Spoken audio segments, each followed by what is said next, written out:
Happy Wednesday to you. We have made it through the worst of Idalia. We are still looking at some rain and wind across the area. What I first want to look at is what our forecast was yesterday. So what were we calling for? How well did it do? Well, we were calling for 3 to 6 inches of rain across the area. We were calling for wind gusts between 30 to 50 and also isolated tornadoes.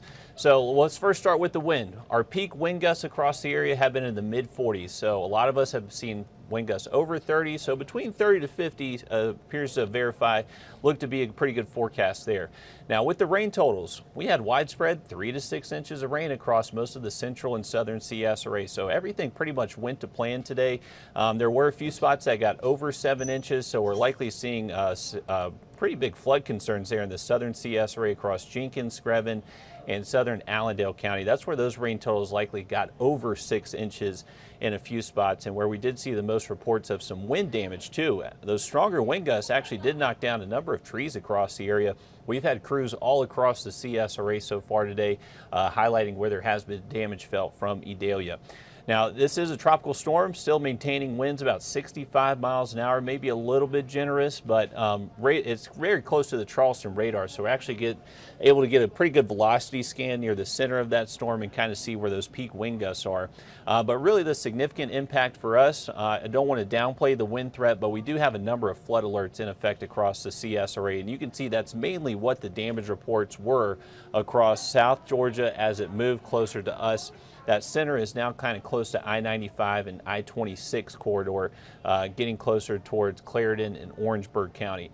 Now for us here locally, we had flood reports, we had trees reported down. We did have one tornado warning in southern Screven County at about 4 o'clock, but it's really just been the big story about the rainfall. So flood advisory in effect for Aiken, Edgefield County, and then a flash flood warning is in effect for Bamberg and Barnwell and Screven County until 8 p.m. for the southern one, and then the one in effect for Bamberg and Barnwell, that actually stays in effect until 9:30, so a little bit longer threat for that. But I wanted to kind of loop this latest radar scans for you so you can see we're actually seeing big improvement in our western counties. The heavier rain threat definitely found across Aiken, Barnwell, Bamberg, Allendale County. The center of that storm now getting closer to Hendersonville, so it's crossed over into Carolina.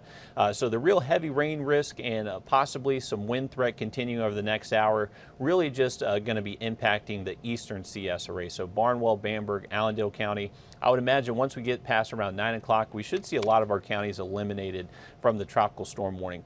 Here's a live look over our Beach Island camera. I know it says North Augusta. Ignore that. That's from Beach Island. 74 degrees. We got a sustained wind of 17 miles an hour at Bushfield. So a good steady wind, but not necessarily damaging wind right now for us here around town. So the heavy rain threat, that's only going to stick around another hour or so for our eastern counties. We'll continue to see light showers across the area heading into the overnight, but by daybreak tomorrow morning, should be good to go. Should start to be completely dry out there waking up early Thursday. Here's a look at our current wind gusts. So once again, I don't want to necessarily downplay the wind. We still have a sustained wind of 29 miles an hour reported at Allendale, gusts up to 46. So getting close to that 50 mile per hour mark for some of those gusts. Definitely impressive for the system to be this far inland for this amount of time and still producing this type of wind. Even for us here around Augusta and Aiken, we got wind gusts between 25 to 30. Now winds will gradually calm down as we head into the overnight, so we're really just seeing the stronger wind from this storm since it's as closest to us that it's going to be. So we're kind of seeing that closest approach over the next for the next hour or so.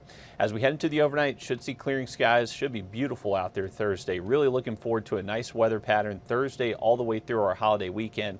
High temperatures look to be close to 10 degrees below average for us over the next couple of afternoons, so very comfortable. Here's a look at our current tropical alerts in effect. We still have tropical storm warnings highlighted in blue. I'd imagine a lot of these are allowed to be canceled within the next couple of hours. So as that center just continues moving further and further away, we should see these warnings in west to east across the area. So luckily not expecting really tropical storm conditions here in Augusta or Columbia or Aiken County. We still have flood watches in effect, so we're just going to have to monitor any areas that are just really soaked. If they just see a decent little downpour or anything like that, could cause some issues, and we have seen that materialize across the area, so a heads up. Definitely still some wet weather continuing overnight. But this is what we get to look forward to. How about this? Thursday and Friday, low temps below average, high temperatures below average. We're going to see a lot of sun, Nice northeast wind between 5 to 10, maybe a gust over that at times, but just really fantastic weather. So if there's any crews that are going to have to continue cleanup over the next couple of days, luckily the weather does cooperate. Should stay really nice out there. And then later into the weekend, we're talking morning temps, maybe in the 50s for a few spots, waking up early Sunday morning. So a little taste of fall, not too bad for the end of August and the start of September. We will gladly take these temperatures.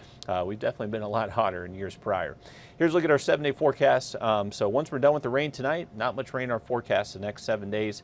We are going to wake up with cooler mornings, low 60s, even upper 50s possibly, all the way through this weekend. And then next week we do start to warm up and seeing the 90s again by next Tuesday and Wednesday. Hopefully you stayed safe today. You're able to just kind of hunker down and avoid the worst of Idalia.